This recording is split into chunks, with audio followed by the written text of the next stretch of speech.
পর ফিরে এলাম। দেখছেন এখন দুপুর।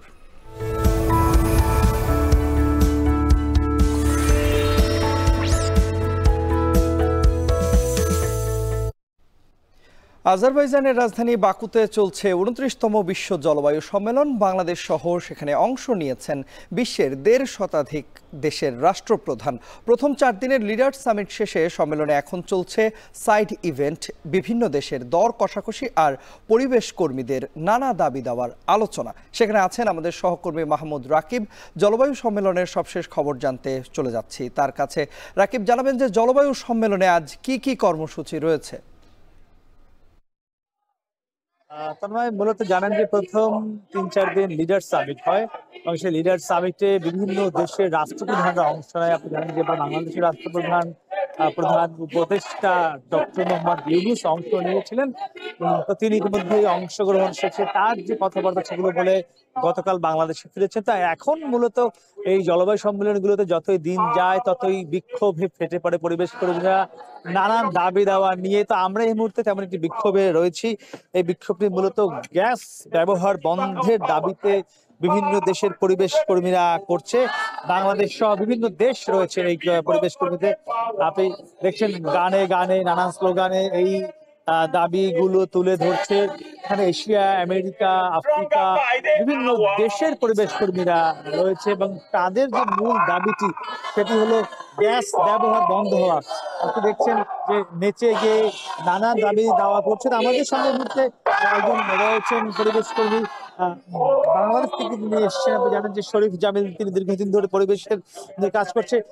একটু জানতে চাই আপনারা এই দাবিটি মূলত আজকে কিসের দাবিতে আপনারা এখানে বিক্ষোভটি করছেন? কি কি দাবি রয়েছে? শুধু কি বাংলাদেশে অংশগ্রহণ করছে এখানে, নাকি কারা কারা রয়েছে? না, এটা একটা বৈশ্বিক দাবি, কিন্তু বাংলাদেশের জন্য এটা অনেক বেশি প্রাসঙ্গিক। আপনারা দেখতে পাচ্ছেন এখানে গ্যাসের বিস্তারের বিরুদ্ধে don't gas Africa, don't gas Asia, don't gas America, উন্নয়নশীল যে সমস্ত দেশে উন্নত দেশসমূহ এখন গ্যাসের বিস্তার করছে তার বিরুদ্ধে এখানে আন্দোলন চলছে। আমাদের দেশে integrated energy and power master plan যেটা করা হয়েছে তাতে সম্পূর্ণ গ্যাস ভিত্তিক, গ্যাসের উপর নির্ভর করে সেই পরিকল্পনা করা হয়েছে।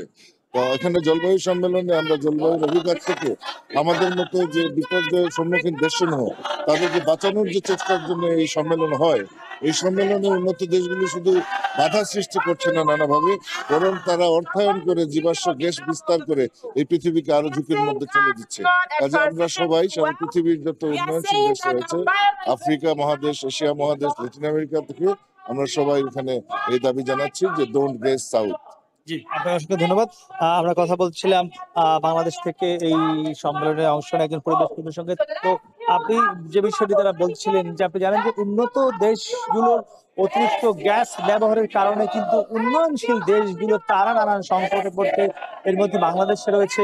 তো সেই গ্যাস বন্ধের দাবিতে মূলত আপনি দেখছেন এরা নানান দাবি দেওয়াগুলো করছে এই মুহূর্তে। যেমন একজন আফ্রিকার একটি মেয়ে, আপনি শুনছেন নিশ্চয়ই স্লোগানে তারা যে গ্যাস ব্যবহার বন্ধের দাবি সেটি করছে। আপনি দেখছেন এবং নানান ব্যানার, প্ল্যাকার্ড এখানে রয়েছে। খুব স্পষ্ট করে কি আমি যদি দেখতে আপনাকে দেখাই, যেমন লেখা রয়েছে গ্যাস ইজ ব্যাড ইকোনমিক্স, অর্থনীতির জন্য যে গ্যাস একটি ক্ষতির কারণ, এটি কিন্তু স্পষ্ট করেই এখানে বলছিল। এবং আমরা এখানে দেখছিলাম যে বেশি কিন্তু অংশগ্রহণকারী এই আয়োজনে রয়েছে মূলত এশিয়া এবং আফ্রিকার মানুষজন। কারণ আপনি জানেন যে এই দুটি মহাদেশের বেশি সংকট তৈরি হচ্ছে এই গ্যাস ব্যবহারের ফলে। তো মূলত যেহেতু এটি একদম ঢোকার মুখে, এই যে জলবায়ু সম্মেলনের ঢোকার মুখেই এই বিক্ষোভটি চলছে, যেহেতু এখানে বিশ্বের বিভিন্ন দেশের, যেহেতু এখন লিডার সামিট শেষ, কিন্তু বিভিন্ন দেশের মন্ত্রীরা রয়েছেন, তারা যখন এখান থেকে প্রবেশ করছেন তাদের দৃষ্টি আকর্ষণ করতে এই বিক্ষোভগুলো হয়ে থাকে, যাতে পরিবেশ রক্ষায় গ্যাস সহ, ফসিল ফুয়েল সহ পরিবেশের বিরুদ্ধে যেসব জ্বালানি রয়েছে এগুলো ব্যবহার বন্ধের দাবিতেই এই বিক্ষোভ চলছে। তো যতই দিন গড়াবে এই ধরনের বিক্ষোভ কিন্তু আস্তে আস্তে বাড়বে। শেষের দিকে গিয়ে আবার মন্ত্রীদের নানান দরকার চলবে, তখন গিয়ে হয়তো সিদ্ধান্ত আসবে যে ক্ষতিগ্রস্ত দেশগুলো বা পরিবেশ কর্মীরা যেসব দাবি দাওয়াগুলো করছে সেগুলো কতটুকু আসলে এবারের সম্মেলন থেকে আদায় হবে। তো সেটি সময়ের সংঘর্ষে আমরা পরবর্তীতে আপনাকে জানাতে পারবো। আমার কাছে এখন পর্যন্ত এই ছিল সবশেষ তথ্য। বিশ্বের সবচেয়ে মজবুত আরএফএল ল্যাডার, যা 6061 গ্রেড অ্যালুমিনিয়ামে তৈরি। শক্তিশালী এমএস ক্রসবার নিশ্চিত করে সর্বোচ্চ নিরাপত্তা। RFL ladder. 5 আগস্টের অভ্যুত্থানের পর